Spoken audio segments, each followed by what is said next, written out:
안녕하세요. 역사 돋보기입니다. 6.25 전쟁은 한국 역사상 가장 끔찍했던 사건 중 하나일 텐데요. 한국의 현대사는 6.25 전쟁을 기점으로 시작했다고 해도 과언이 아닙니다. 혹자는 6.25 전쟁이 사실상 3차 세계대전이었다고까지 말합니다. 다들 6.25 전쟁의 초반 전투는 알지만 후반부 상황들, 즉 6.25 전쟁이 어떻게 끝냈는지는 모르시는 분들이 많더라고요. 전쟁이 정전되기까지의 치열했던 그 과정, 지금 시작합니다. 1950년 6월 25일 전쟁이 시작되고 사실 한 1년 정도만 지나면 양측이 서로 지칩니다. 애당초 이제 갓 독립했던 남한이나 북한이나 전쟁이 몇 년간 장기화로 끌고 갈 정도의 국력이 전혀 안 됐습니다. 남한에겐 유엔군이, 북한에겐 중공군과 소련의 지원이 있었기 때문에 1년도 버틴 겁니다. 남한과 북한의 군사력은 거의 바닥난 상태였죠. 그런데 흥미로운 건 전쟁을 더 이어나가길 원하는 쪽이 남한과 북한이었고, 정작 전쟁을 멱살 잡고 끌고 가던 유엔군과 중공군, 소련은 전쟁을 끝내고 싶어 했습니다. 전쟁이 시작될 때까지만 해도 서로 이렇게 길어지리라고는 생각하지 못했습니다. 전쟁이 길어봤자 서로에게 불리하거든요. 아니 전쟁의 승패 여부가 거의 확실시되면 또 모르겠는데 1951년 이렇게 딱 1년 정도만 지나면 38선 부근에서 계속 의미 없는 소모전만 이어가고 있었습니다. 누가 누구를 이기고 있는 형국이라는 전세가 전혀 존재하지 않았고 38선 고지 능선에서 서로 주고받고 하는 게 무슨 습관과 생활이 되어버린 겁니다. 이러니 사실상 전쟁을 주도하고 있던 유엔군과 중공군, 소련은 전쟁을 일단락시키고 싶어 했습니다. 더 싸워봤자 서로 이득도 없어 보이고 남의 나라에 와서 개고생하는데 각 국가별로 국내 여론도 반기진 않았겠죠. 미국의 트루먼 대통령은 전쟁의 목적을 남한의 공식적인 통일에서 그냥 남한 정부의 존속 정도로 바꾸었습니다. 그냥 한반도를 분단 국가로 두는 게 가장 현실적인 타협안이었죠. 노빠꾸 강경파였던 메가더 사령관은 지속적인 전쟁을 주장하다가 해임되어 버립니다. 1951년 6월 메가더 후임으로 새롭게 사령관으로 부임한 매튜 리지웨이 장군은 공산군 진영에 휴전을 제의합니다. 7월 소련은 이 휴전 제의를 받아들이죠. 그런데 소련의 스탈린이 아주 야근 게 시간을 질질 끕니다. 이유는 전쟁을 계속해서 승부를 보든 아니면 그냥 정전으로 빨리 끝내버리든 소련은 한국 문제가 해결이 돼버리면 미국이 신경과 관심을 유럽 진영에 쏟을까봐 두려워했거든요. 그러니까 휴전을 하자고 하면서 공식 휴전은 하지 않도록 이러지도 저러지도 않은 상태로 계속 시간을 끌고 가는 게 소련 스탈린의 스탠스였습니다. 중국이나 북한이나 어떡합니까? 소련이 하자는 대로 해야지. 그래서 소련이 걸고 넘어진 게 바로 포로 송환 문제였죠. 양측의 포로들을 풀어줄 때 무조건 고국으로 보내줄 것이냐, 아니면 본인이 원하는 국가로 갈 수 있도록 선택권을 줄 것이냐를 두고 의견 대립이 생긴 겁니다. 소련, 중국, 북한은 다 무시하고 그냥 고국으로 보내주자고 합니다. 이걸 일괄 송환이라고 합니다. 개인의 사상과 신념은 무시하고 북한 출신이면 북한으로, 남한 출신이면 남한으로 보내자는 거였죠. 반면 유엔, 정확히는 미국은 이른바 자유송환이라고 포로들에게 선택권을 주자고 했습니다. 왜냐하면 다들 알았던 겁니다. 선택권을 주면 대부분 자유주의 국가 남한으로 갈 게 뻔하고, 그렇게 되면 공산주의 사상을 핑계로 이 독재 권력을 강화하려던 소련의 스탈린, 중국의 모택동, 북한의 김일성은 자기네들 사상에 결함이 있다는 걸 보여주는 꼴이 되니까요. 자국의 국민들에게 공산주의가 유일무이한 완벽한 사상이라고 선전을 해야 하는데 다 남한에 가버리면 어떻겠습니까? 이 포로 송환 문제로 소련은 계속 시간을 끌입니다. 판문점에서 휴전 회담이 성사됐다가 결렬됐다가를 반복하죠. 한편 남한의 이승만은 뭘 하고 있었을까요? 일단 양측이 모두 휴전에는 합의를 보고 어떻게 휴전을 해갈까를 두고 이 타협점을 못 찾고 있었는데, 이승만은 그냥 휴전 자체는 안 된다였습니다. 무조건 더 싸우자고 날뛰고 있었죠. 미국 정부는 이승만을 최대한 설득하려고 했으나 이승만의 고집은 굉장히 완고했습니다. 일단 이게 우리나라 문제이니 이승만도 승부를 보고 싶었고, 이렇게 분단 상태로 전쟁이 끝나버리면 유엔군이 빠지면 또 북한군이 쳐들어올 가능성도 농후하기 때문에 이렇게 애매한 상태로 전쟁이 끝나버리는 건 이승만이 결사반대했죠. 미국은 한편으로는 이승만을 설득하고 또 한편으로 휴전을 하기 위해 이 소련과 회담을 이어나가며 1952년 한때 잠깐 유엔군은 공식적으로 이 공산 진영층의 일괄 포로 송환을 받아들이기로 합니다. 이러자마자 남한 내 포로 수용소였던 거제 포로 수용소에서 폭동이 계속 일어납니다. 이 거제 포로 수용소에 무려 17만 명의 포로들이 있었는데 이 중 반공 사상을 가진 포로들이 상당히 많았습니다.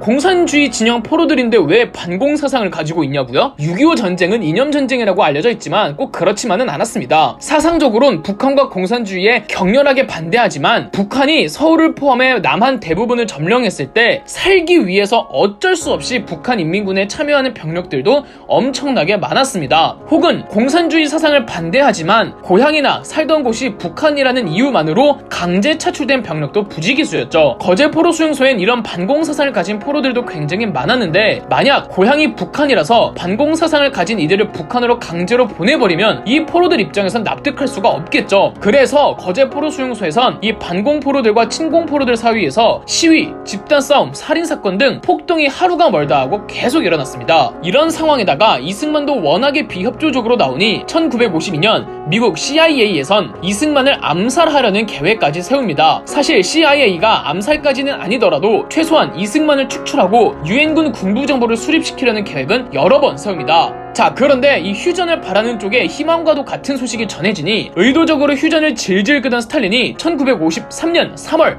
사망한 겁니다. 스탈린이 죽자 소련 정부는 휴전 회담에 박차를 가하면서 일이 일사천리로 흘러갑니다. 가장 핵심 골자였던 포로 송환 문제도 일단 고향으로 가고 싶어하는 포로들은 먼저 고향으로 다 보내주고 이 남은 포로들은 중립국으로 이송한 뒤 그곳에서 남한과 북한 중 희망하는 곳을 선택할 수 있도록 해주었습니다. 결국 미국 측 주장대로 자유송환 방식이 채택된 거죠. 이제 휴전 서명만 남은 상태에서 어떻게든 휴전을 막으려던 이승만은 선을 넘어도 시기에 넘습니다. 1953년 6월 18일 이승만 대통령이 거제 포로 수용소에 있는 반공 포로들을 유엔군 모르게 석방시켜 주었습니다. 이게 그 유명한 이승만 대통령의 반공 포로 석방 사건입니다. 석방이 아니라 포로들이 도망가도록 한국 경찰들과 군인들이 길을 열어준 거였습니다. 탈출이었죠, 탈출. 약 3만 명 정도의 반공 포로가 탈출했죠. 가뜩이나 포로 문제로 예민하다가 이제 겨우 합의점을 찾았는데 양측 허가도 없이 이승만이 그냥 포로들을 풀어준 겁니다. 미국 CIA는 정말로 이때 이승만을 암살하려고 했으며 백선엽 장군을 새로운 대통령으로 추대하려고 했다죠. 영국의 처칠 수상은 이 소식을 듣고 아침에 면도를 하다가 얼굴을 베었다는 일화도 유명하죠. 그래도 미국은 이승만을 죽여버리기보다는 달래는 쪽을 선택했고 미국 국무부 차관이 한국으로 와서 이승만 대통령과 담판을 지었답니다. 이 담판만 무려 160시간이 걸렸다죠. 그래서 앞으로 한국에 무슨 일이 있으면 미국이 무조건 군사적으로 돕겠다는 한미 상호 방위 조약과 경제 원조를 해주겠다는 약속을 해주며 겨우겨우 이승만을 설득시키는 데 성공합니다. 이렇게 휴전 협정문에 서명이 날인되면서 휴전, 즉 정전이 공식 선언됐고 1953년 7월 27일 밤 10시부로 모든 전쟁이 중단되었습니다. 정전 협정문에는 북한 측 김일성, 중공군 측 팽더화이 사령관, 유엔군 측 미군 육군대장 클라크 사령관의 사인이 서명됐고 한국 측 이승만 대통령은 서명에 참여하지 못했습니다.